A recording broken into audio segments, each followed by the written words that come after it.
What's up, guys? Back in another video. Today we will be reacting to some Llama Arts horror shorts. Make sure you smash that like button. Make sure you subscribe and turn that post notifications on before I beat your grandma. What you go do about it, bud? Huh? Okay then. The first animated short film we will be reacting to is called Midnight Horror Stories. It's not stories, but a story animated by the GOAT. Llama Arts. Let's give him a hand. Chill. I don't know, man. I don't know. Let's begin the video though. Midnight Horror Story. I'm not making this video for attention, or sympathy, or anything. I just want anyone who can help me to do that. My name's Daniel, and this is a story I wish I didn't have to tell. I've been a night owl my entire life. As a teen, I used to stay up way past midnight every night, watching terrifying videos on YouTube. I know now they were nothing compared to the tragedy my family and I went through. The story I'm gonna tell to you now. My parents, being teachers, had always emphasized the importance of sleeping well to me. Facts. They definitely disapprove of my late night routine. So I knew that if they'd caught me up at that time, I'd be in big trouble. At first, this wasn't a problem, but after I told them about a child predator in our neighborhood that I'd seen in one of my videos, they seemed to grow more and more paranoid, which was obviously understandable. Little Tim's about to get got. Every night, I'd hear one of them wandering into my room, checking on me, and every night, I'd immediately turn off my light and pretend to be asleep. I used to hit that same move. I never knew for sure if it was my mom or dad coming in, since obviously if I opened my eyes to see, they'd know I was awake. Mostly, I presumed it was my dad, from the heavy-sounding footsteps, but either way, I found it pretty hypocritical for them. Look at my man's feet. Why his feet veiny like that? He gotta be at least like 66.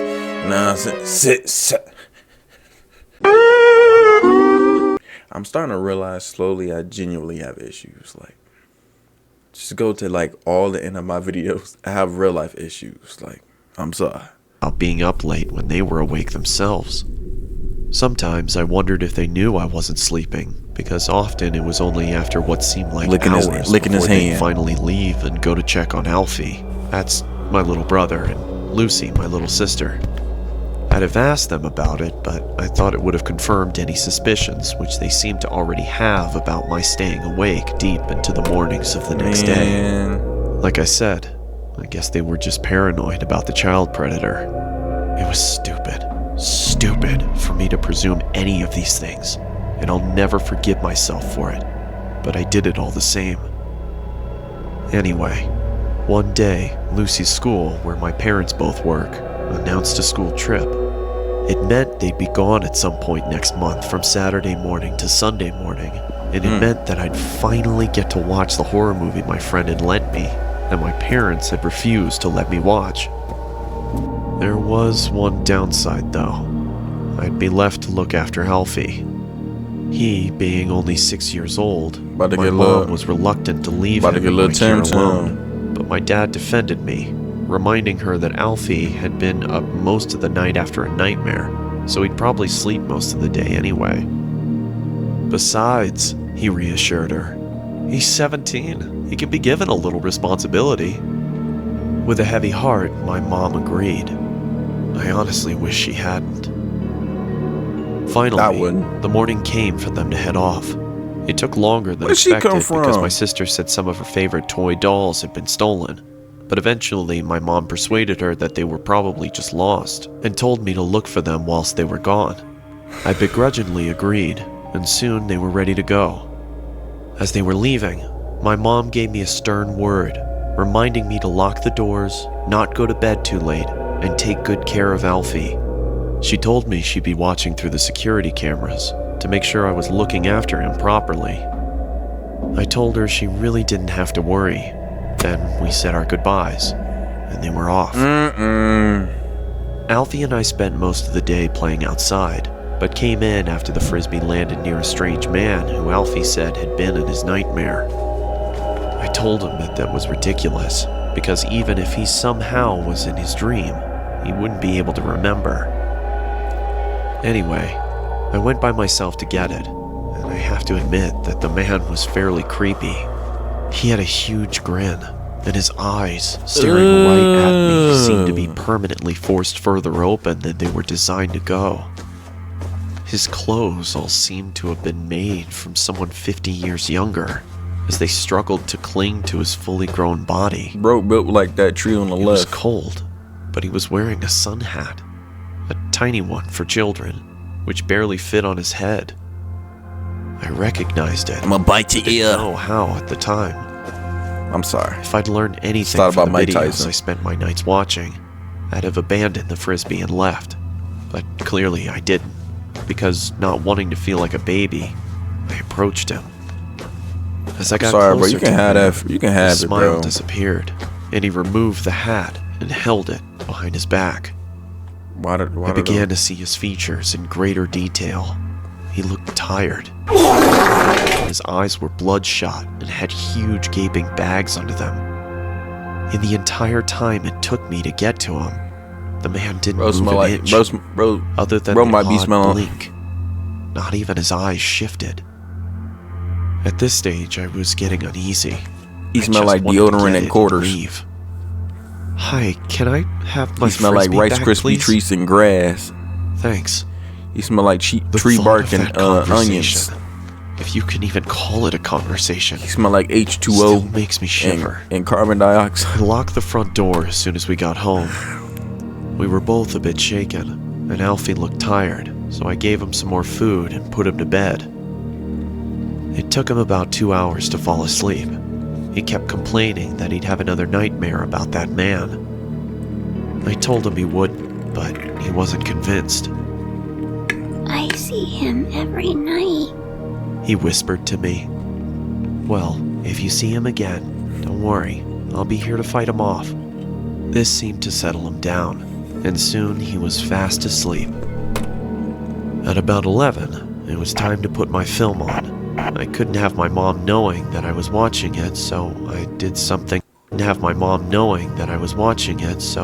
did something naive and ignorant, and something I'll always regret. I turned off the security cameras. I watched it for 2 hours straight.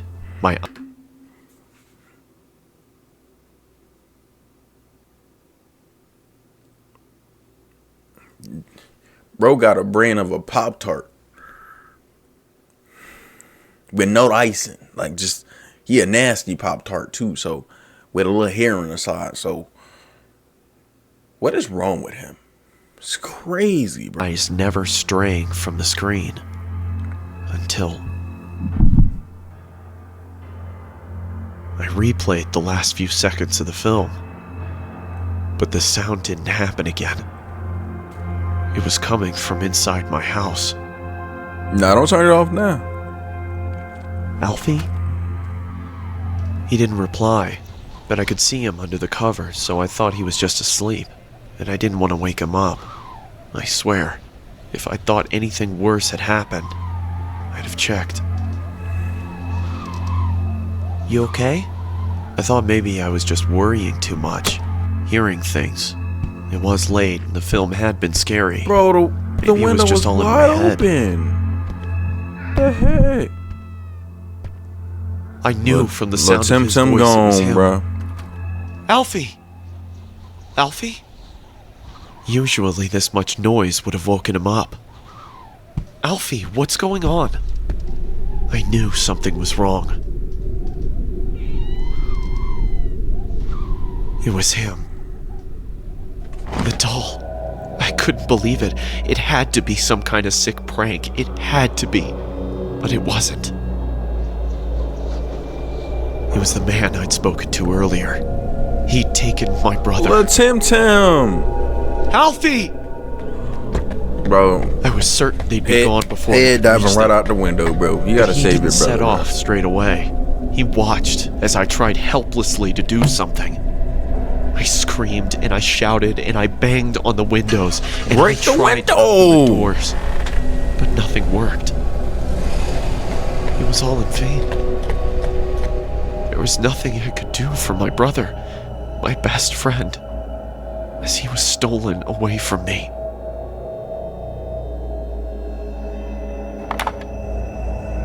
It was too late for the police to do anything. Bro. It was too late for anybody to do anything. He was gone, and in time, I'd have to come to accept that.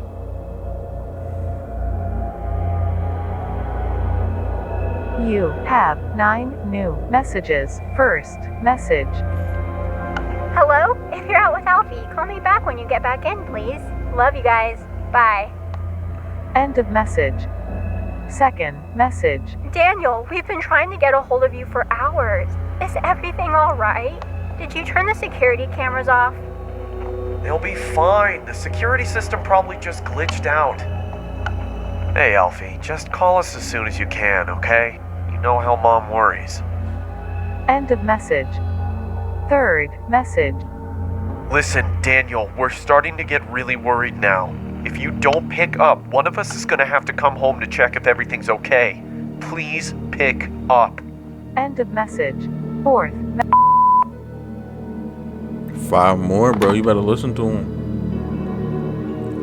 Daniel, are you okay? Daniel!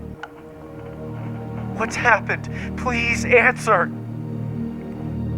I couldn't bear to tell them anything. But Tim gone. That was 7 years ago. 7? We never found him. Please give my brother back. When I asked my parents if they'd seen anything at all of this man whilst they checked on us during the night, they only looked at me, concerned and confused. What do you mean? They asked. I could only stare at them in horror. Every night, around 2, you'd come and check on Alfie, Lucy, and me to see if we were sleeping. Daniel? They told me. No, we didn't.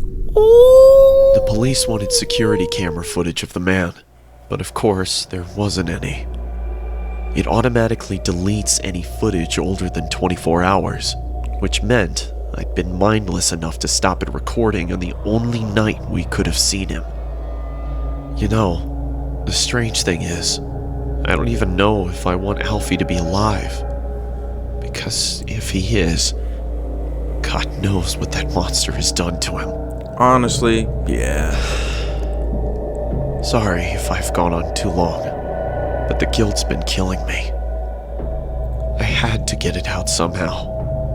I only tell it as a story because, well, people like stories, and I want as many people to hear this Some as stories possible. you just don't tell, though. Alfie, if somehow you're watching, I love you, and I'm so sorry. Please, don't lose hope.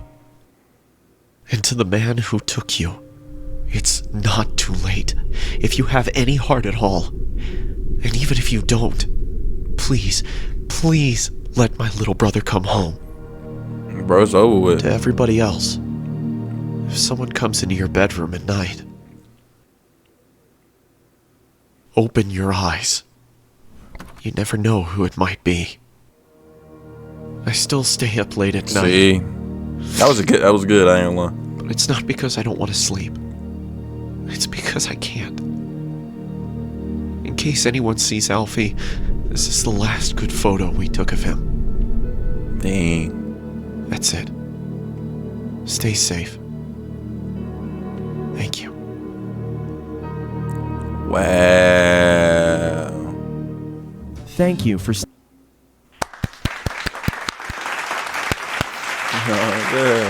Literally could have broke the window, but bro talking about some. Why are we filling on the window? Lock it in. You lost your brother, little Tim. Little Tim got snatched. He gone. He got made into a beef burrito. Oh, somebody! Oh, he needs some milk.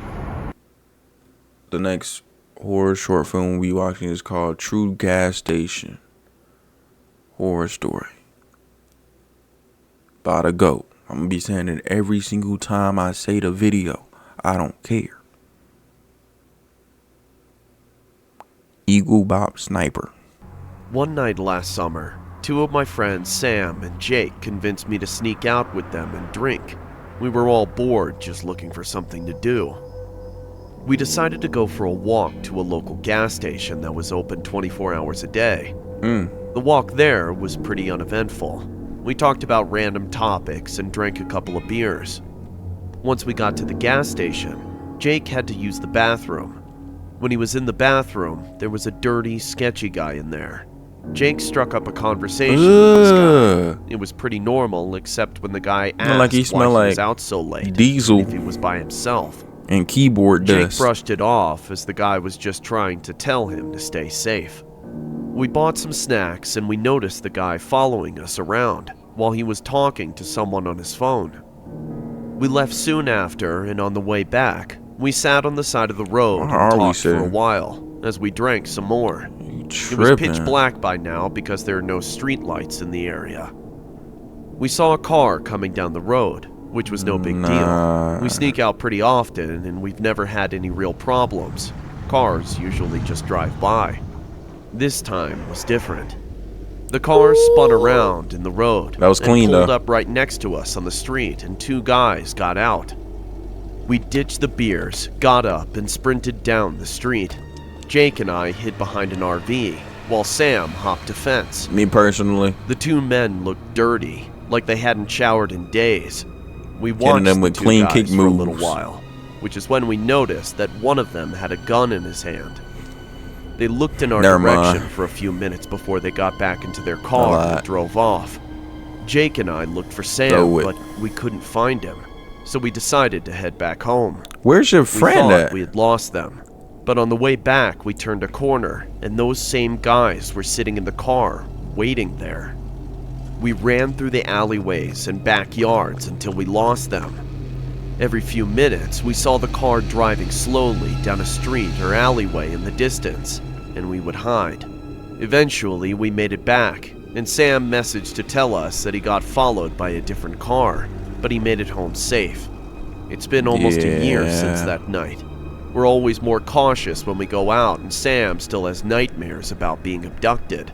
I don't know for sure if the guy from the bathroom had anything to do with it, but we believe that he's somehow connected to it. Oh, he definitely did. A bag of onions. Look like he eat diesel. And smell like keyboard dust. And he built like some static. The next video we'll be watching is called The Bathroom Stall / Airport by the motherfucking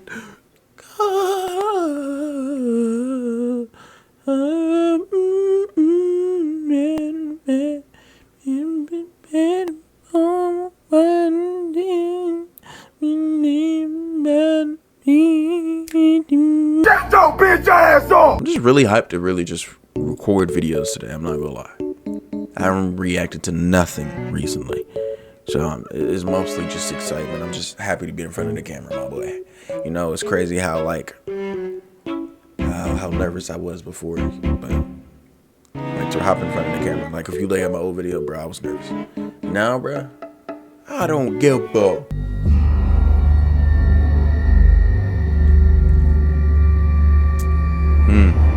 So this happened a few months ago. I'm 26. I was at JFK Airport in New York with 5 friends. All of us were about to fly down to Florida to spend the week in a beach house. We had a few more minutes to kill in the airport before we would board our flight, and I really had to go to the bathroom all of a sudden. I was baffled to see a line out the door for the bathroom.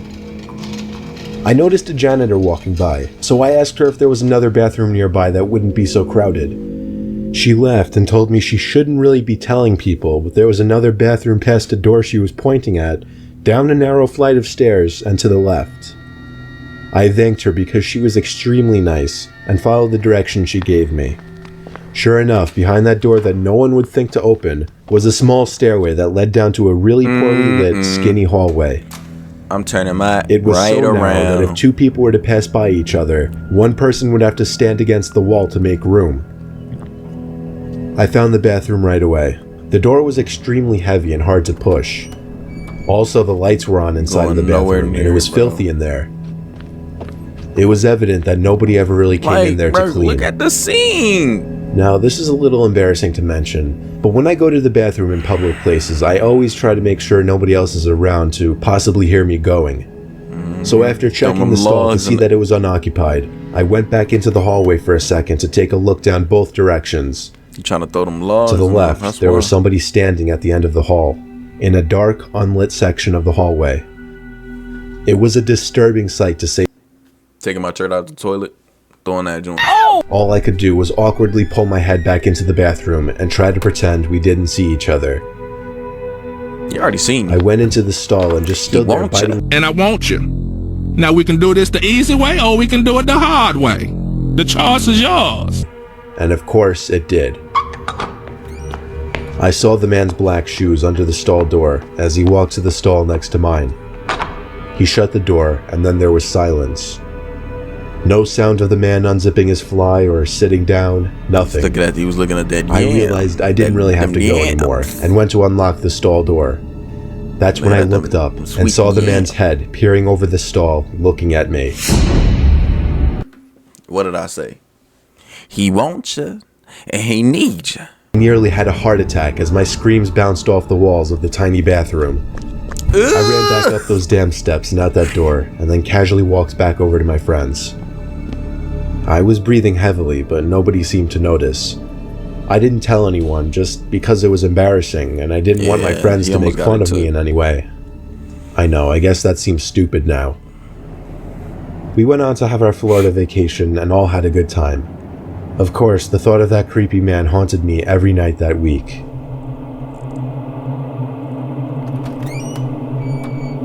Traumatized. Oh my God. The next horror short film we'll be watching is called Inhuman Entity. Sleep Paralysis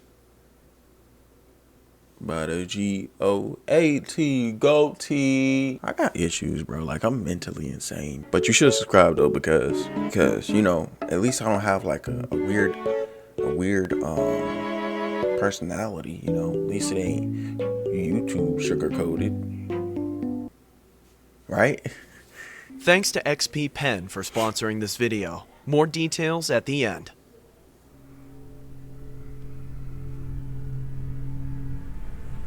A cool breeze crept through the valley outside of Telluride, Colorado, as my friends and I unloaded the truck parked on the dirt driveway. Books. Why is that the only name? We had recently started renting an old mining house built in the early 1900s. Most of the home had been renovated over the years, but there were still glimpses of what the house used to be. The exterior of the home was painted a bright yellow and adorned a blood-red door. The yard was abundant, with lush green grass, minus the few brown patches that littered the ground. In the corner of the yard sat a dilapidated gazebo filled to the brim with landscaping equipment. Yeah, it can stay like that. I stood facing the John house, might be cursed. admiring the quaint ambiance. Who would he think he is? I felt something hit my back and spun around. My brother, William, was standing behind me with the box under his right arm. "Let's pick up the pace. We don't have all day," he said, with a little annoyance masked in his voice. Yeah, I responded, and started walking to the back of the truck. My other two I'm sorry. You know what just hit his back? You know what I'm saying? I'm gonna put it on the desk right now. I don't even have to stand up, so let me see if I can hear it. You know. Elijah and Leon were in the process of stacking some boxes on a dolly. "Hey man, take this to my room," brother, Elijah said as he handed me a large box. I resituated it in my arms and gripped it. As I did so, I could hear glass clanging inside and a strong, familiar odor starting to leak out. "Hey man, be careful," Elijah snapped. "If you ever want to smoke again, I'd highly advise you to take it one step at a time there, champ. Maybe if you didn't throw everything into one single box without bubble wrap, then you wouldn't have an issue of something breaking, Elijah," Leon responded. Took me a while before it Elijah's eyes widened, as if he had just figured out the secrets of the universe. I laughed, turned around, and proceeded into the house. The floorboards creaked as I stepped onto the warped living room floor. I surveyed my surroundings of the old rusted home as I headed to Elijah's bedroom. See them cobwebs? Only 2 interior rooms had been renovated in the entire house. No. One being the kitchen, which had marble countertops and new appliances. The other being my room. I was the one who found the home on the market, so respectively I had first choice of which room I wanted to claim as my own.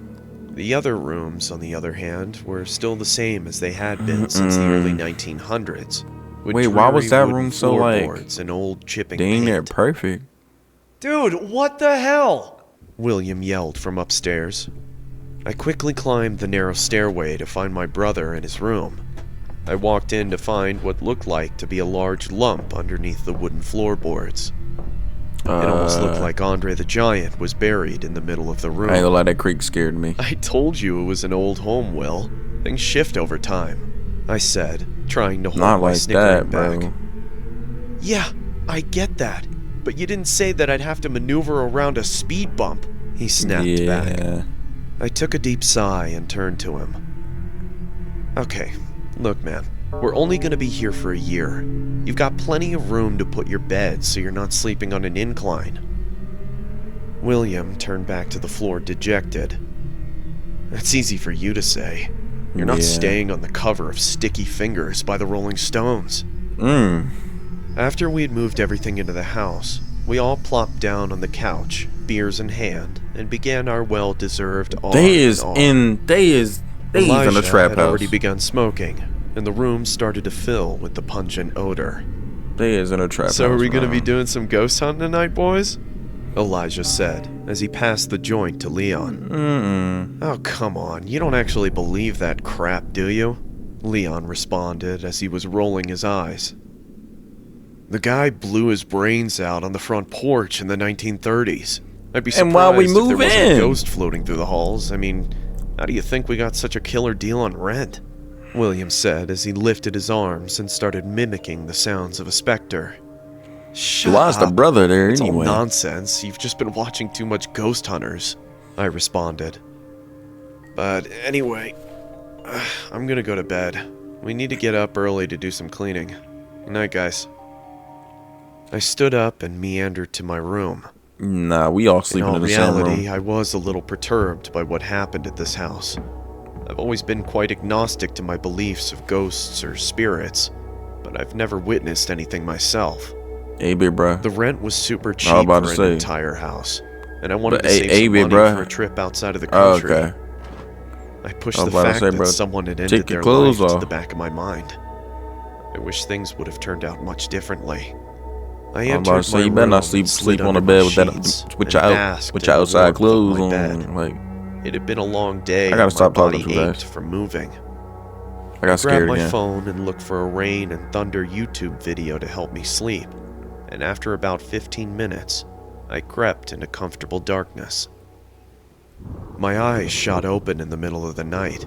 The moonlight shone through my window and enveloped my room in comforting light. I could hear creaking from the house as the wind howled outside. What was that? I tried to sit up, but found my efforts futile. What is that? Sleep paralysis was a regular occurrence in my life. It happened at least once a month due to stress and a little help from my antidepressants. At this point, I'd almost gotten used to it. I could hear what sounded like a light scratching noise coming from inside my room, and prepared myself for the usual dark figure to be standing in the corner. My eyes darted from left to right, trying to decipher where the noise was coming from. Hey, bro, relax. I started to hear skittering, like someone or something was moving around. A cold feeling crept over my body as I started sweating profusely. They ain't no sleep paralysis. Soaked. The skittering stopped, but was replaced by cracking, one that resembled that of broken bone. Out of my peripheral vision, I could see long, needle-like limbs protruding from my closet. They each moved slowly, tapping the wall as if they were looking for something. I then saw a large, bulbous black mass starting to show itself from the closet paralysis, door. man. It was coated in tiny hairs and twitched almost habitually. Like a spider. A loud moan echoed throughout my room as the creature finally presented itself. A spider-like entity was situated on my wall. The reason I say spider-like was because its head had been replaced with that of a human one. Its eyes were blacked out from the shadows of moonlight, and its lower jaw was removed, revealing a blotchy tongue of oozed saliva. It was about the size of a twin bed and stared at me for what seemed like hours. My heart was racing. I was begging my body to move, but to no avail. I was stuck there, in suspended torment. I tried screaming, but I was unable to make a sound. All I could do was watch the creature on my wall as it grew closer. Suddenly, it skittered to the ceiling right above me and started scratching with its two front legs, almost like it was burrowing. Then it started to sink into the wall, as if the wall had turned into quicksand. First, the abdomen, then the legs. Eventually, all that was left was its mangled head staring straight at me. Those cold, dead eyes boring into my soul. Wait! I could hear it moaning, and I could feel the drips of saliva hit my torso.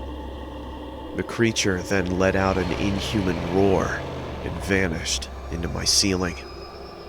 My body was finally released, and I jolted out of my bed screaming. As I did, the house erupted into more terrified outcries coming from upstairs. Apparently, I wasn't the only one who saw something, and unfortunately, it wouldn't be the last time either. Heck no. What if that lump in the ground was that spider? I think I'm shut up. I think I'm cooking. What if that was the thing in the ground? Like in his brother's room. That speed bump, that curbage. Me personally, I feel like what I said was correct. Your answer is not. And I'm tired of you talking over me. You gotta stop doing that before I rip your leg off. Okay then. What? Huh? Okay then. My parents were traveling for the weekend, as it was their anniversary, and to no surprise, they wanted to be alone. This meant that I had to take care and be in charge of my little brother, Oliver. Our home and neighborhood were surrounded by woods, and Ollie liked ambling around the trail that was behind our house, but he couldn't go back there without permission. So naturally, since I was 18 and he was 10, I'd have to go with him for precautionary purposes. It was a little while before lunch, so I decided to join Ollie in his trek, so that way my appetite would be in a more salubrious state. It was spring, and the leaves were meager and just starting to grow back onto the trees, which also meant I had to watch out for any sort of dangerous animals that could possibly lurk out and cause harm to any of us. I could hear Ollie sniffing the air, and then him groaning at something. "Something smells like shit," Oh, he said watch nasally your mouth. as he pinched his nostrils shut. "Hey, watch your mouth," I retorted, you really didn't want to. surprised by the sudden curse. "Just because Mom and Dad aren't here doesn't mean you're allowed to say whatever." I did, however, sniff the air. He was right. Oh, There was a smell of rotten meat that permeated my nose. I got some big lips. It was like Shut up. roadkill. I saw what I looked say you like can put your legs by a input in. tree I about say several you can include yards your from input. us. "Stay right there, okay?" I instructed Ollie. He nodded in agreement while keeping his hand on his nose. I leisurely walked forward and turned the tree to see what the thing was. It was a deer, and it was dead all right. Flies droned and swarmed around it. I was used to seeing dead animals around here. Hunting was pretty frequent. But there was something that rather took me aback. It was Nah, the they fact usually that the pick way its neck had been shots ravaged up, into. bruh. It was almost entirely gone and torn down to the bone. A bear would go down to the muscle and stop there, but to the bone? This had to have been from something much more vicious. But what? I looked back to see if Ollie had actually done what I urged him to. He did, but he was peering out to the woods. His eyes, so fixated, were filled with concern and his face unnerved. "You okay, bud?" I asked, noticing his expression. "Something's out there," he murmured as he continued to seem alarmed. I looked to see if he was kidding around. All that was in my view were the trees and brush. It might have been a deer or something. "Don't worry so much. Come on, let's go back and get some lunch." And so we did, just to reassure him. I made ourselves some peanut butter and jelly sandwiches as we watched a movie for a bit. Okay, keep spreading. Ollie usually liked his sandwiches, and he'd been done with it in a few minutes, but he ate his so sluggishly. I didn't bother asking what he saw, because I figured that he must have scared himself, and that he'd get over it in a while. He's seen something. However, the back of my mind was still unsettled by that deer. How could its neck have been mutilated like that to such a grisly state? Night dawned upon both of us, and Ollie was begging me to let him sleep beside me as I put him to bed. "What's gotten into you?" I asked him. "That thing's still out there. It was staring at me. What it was thing? Dark and big. Bigger than you. I'm sure you just scared yourself. If anything was out there, it wasn't anything dangerous." He continued to beg me, but I kept refusing, and told him to close his eyes and that he'd forget about it in the morning. I laid down in my bed, ready for a good rest. I like keeping my TV on just so I have a source of light in my room.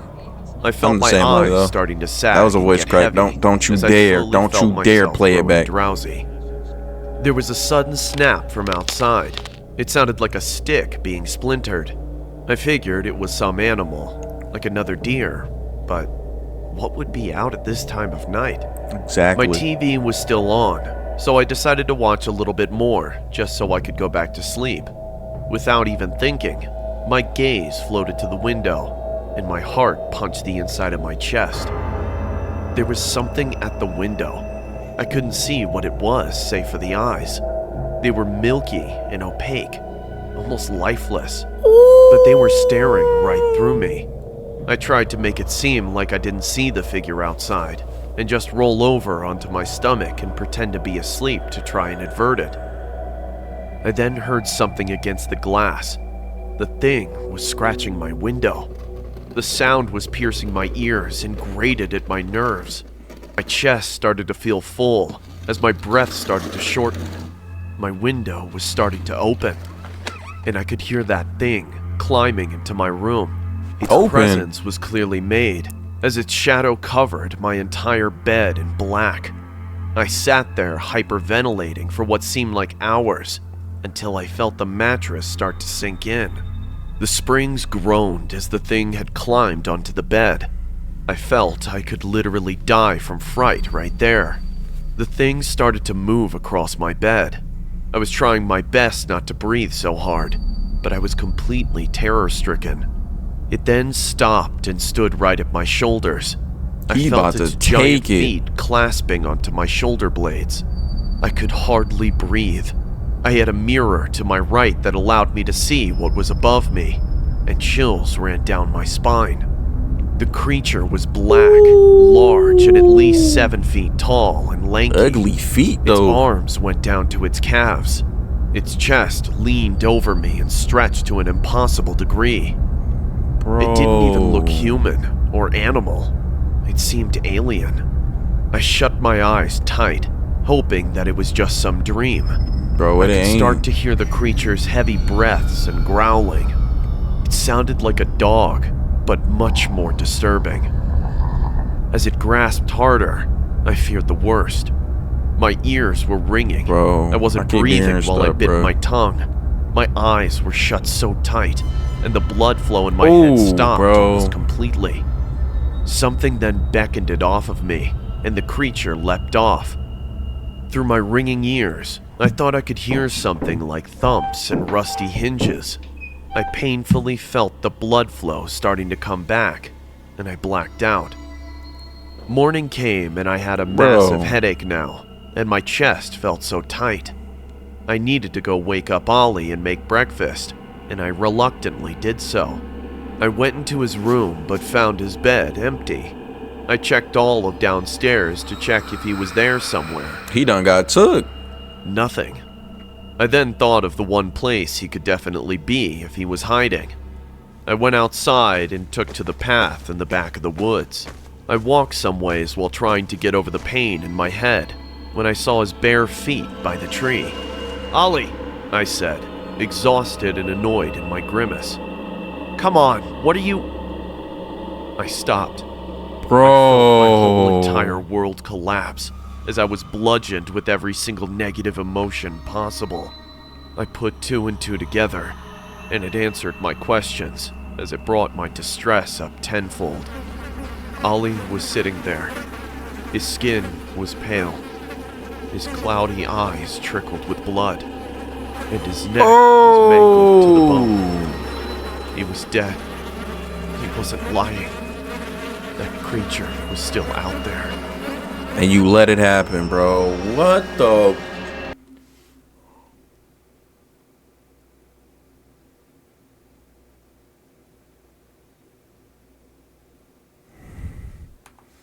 Look at my mans. Oh! Somebody! Play the track, man.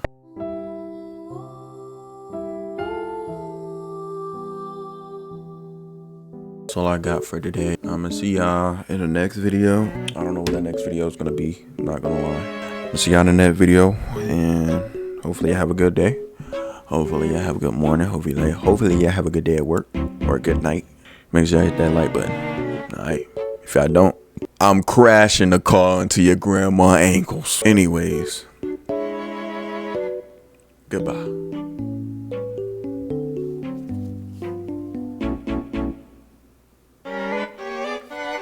Another one.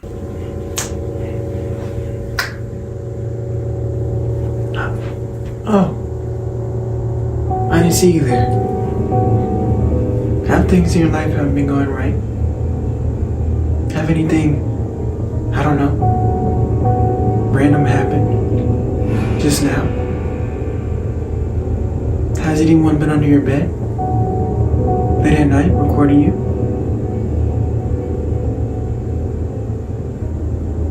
No?